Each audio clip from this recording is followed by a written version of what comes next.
Mrs. Burgos. You arrived in Europe a few weeks ago. Can you tell us something more about the purpose of your visit to Europe? You see, my son is missing, Jonas, and I have not found him after 2.5 years in the Philippines. So I come to Europe in the hope that we will find him eventually. I come to find groups who will be able to help us look for my son. Jonas, my son, was 37 when he was abducted. That was 2 years ago. He is now 39. He's a father, he's married, and he has 1 child. He was a member of a local farmers group in the Philippines. And at the time of abduction, he was in the city, in Metro Manila, and he was taken while he was having lunch in a restaurant, in a big shopping mall, on a Saturday with a lot of people.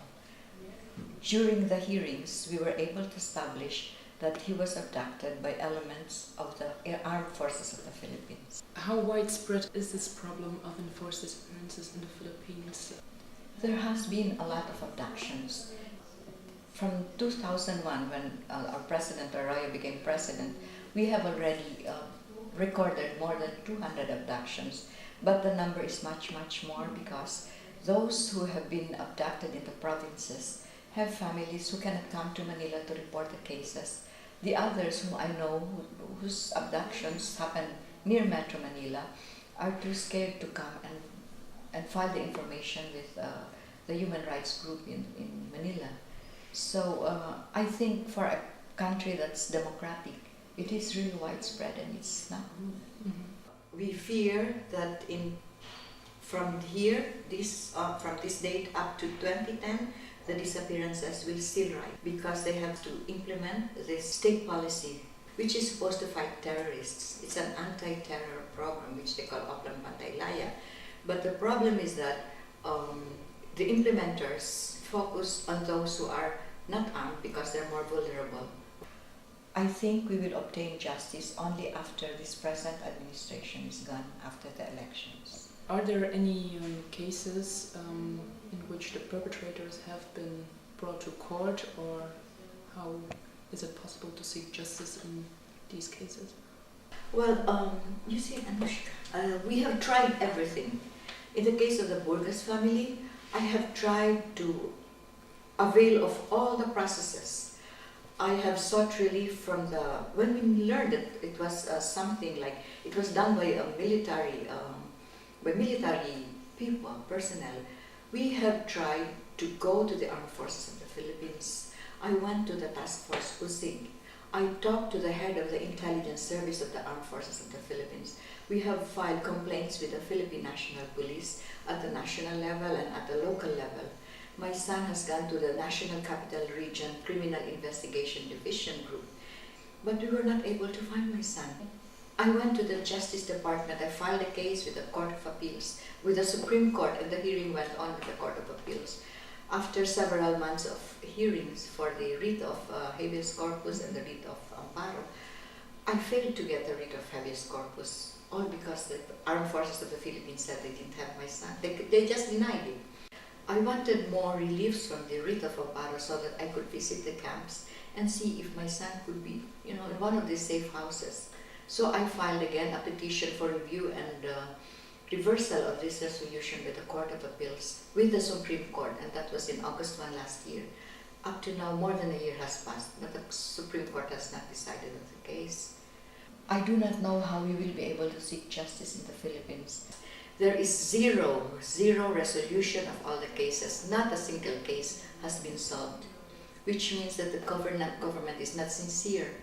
Aside from that, those who were accused of being the perpetrators of the crime have either been promoted or praised. The 3 respondents of our case, in the case of Jonas, were promoted to full colonel even while the case is still pending at the Supreme Court. So that is the message that the government is sending to their military, that instead of being punished, they get promoted, or they get praised in front of Congress and the whole Philippines. I think we will obtain justice only after this present administration is gone, after the elections.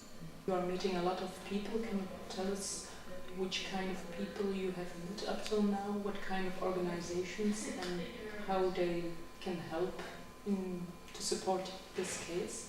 Yes, the organizers of this visit have tried to explore a lot of engagements with other groups. So far we have met up with the Committee on Human Rights in London, Amnesty International, and we have been in touch with a lot of migrantes, Filipinos who are here in Europe, and they have been very, very receptive and very warm in their exchanging with us their views.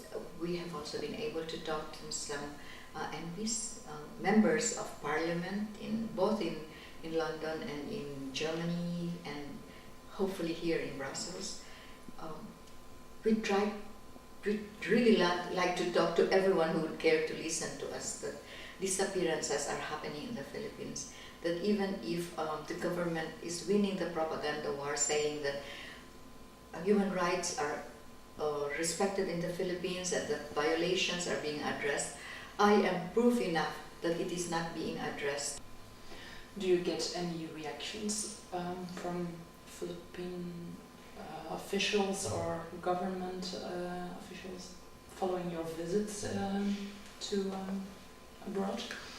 Oh yes, I have noticed that every time we engage the international community and it gets printed in the Philippines, we get some kind of reaction from the government. That is the reason why I really go out of my way to meet with the international community, because probably if the international community would be able to apply enough pressure on the Philippines, maybe we could find our disappeared. I think the Philippines is very sensitive to international pressure. So I feel that if the international community would just be one with us and apply enough pressure on the Philippines, we hope that at least the disappearances would go down. The killings has gone down after the Philip Alston report, but the disappearances has gone up. So they just use another tactic. Mm-hmm.